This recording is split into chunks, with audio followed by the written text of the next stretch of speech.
Croatia, তারপর পারবে Spain, কারা যেন আসে দেখিনি। হ্যাঁ বলেন।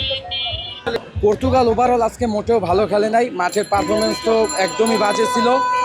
আর অবশ্যই এক্সপেকটেশন ভালো ছিল আমাদের যে 2-1 অথবা 2-0 এভাবে আর কি ম্যাচ জিতবো, কিন্তু দলীয় পারফরমেন্স ভালো ছিল না। আর বিষয়টা হচ্ছে কি, মানে পর্তুগালের পারফরমেন্স যদি খারাপ হয়, রোনালদোর উপরই যে আর কি চাপটা পড়ে। আসলে আমরা যদি দেখতে পাই যে রোনালদো যে পজিশনটা, রোনালদো হলো নাম্বার 9-এ খেলে বর্তমানে উপরে। এখন মিডফিল্ড আসলে রোনালদোর ওই পরিমাণ বল দিতে পারতেছে না, এটা হলো আসল বিষয়। আর দলগত পারফরমেন্স আজকে ভালো ছিল না পর্তুগালের, এটাই হলো আসল কথা।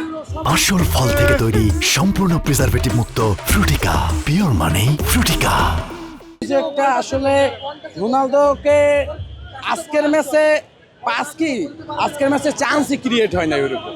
আপনার যে মিডফিল্ডার, আপনার যে আমাদের দলে তো বিশ্বসেরা মিডফিল্ডার আছে, যেমন আপনার বিতিনা বলেন, ব্রুনো ফার্নান্দেজ বলেন, নেভেস বলেন, আসলে তারা ওইভাবে চান্স ক্রিয়েট করতে পারে না। আর আর কলম্বিয়া এমন একটু ফিজিক্যালি খেলে, তাদের সব মিলিয়ে ঝিলিয়ে আর কি এভারেজ খেলাধুলো। রোনালদোকে সাফ করানোর প্রশ্নই ওঠে না, যেহেতু নামটা ক্রিস্টিয়ানো রোনালদো। সুযোগ দেন, অনেক কিছু দেখার বাকি আছে। অবশ্যই আপনি একটা জিনিস মাথায় রাখবেন, রোনালদো আপনি যদি 4-5টা চান্স ক্রিয়েট করেন, অবশ্যই ওখান থেকে 1-2টা গোল আসবে শিওর। এখন দেখা যাচ্ছে টোটাল ফুল ম্যাচে আপনার 2টো চান্স ক্রিয়েট হয় বা 2টো বল হয়। রোনালদোর আসলে এখন যে বয়স, আপনি মানে 100 পারফরমেন্স ফার্স্টই যে দিবে এটাও আশা করা যাবে না, আবার হয়ে যাবে। যাই হোক, আমরা আশাবাদী আর কি ফিউচারে একটা ভালো রেজাল্ট হবে। এখন এখানেও ভাই আমার একটা প্রশ্ন আছে, আসলে মেসির যে টিম আর রোনালদোর টিম, মেসির পজিশন রোনালদোর পজিশন কোনোটা এক না।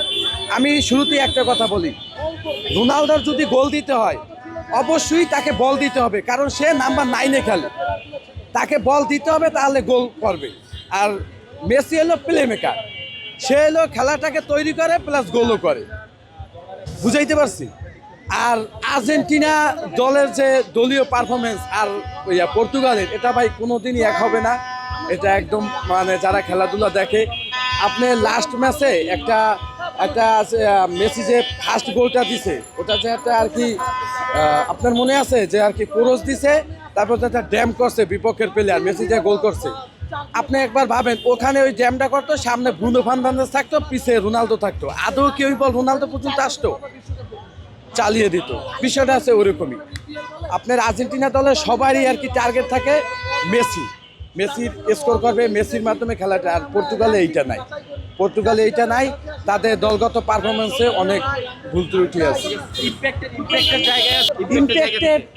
ইম্প্যাক্টেড আসলে আমি তো আগেই বলছি ভাই, পজিশনের একটা বিষয় আছে ভাই।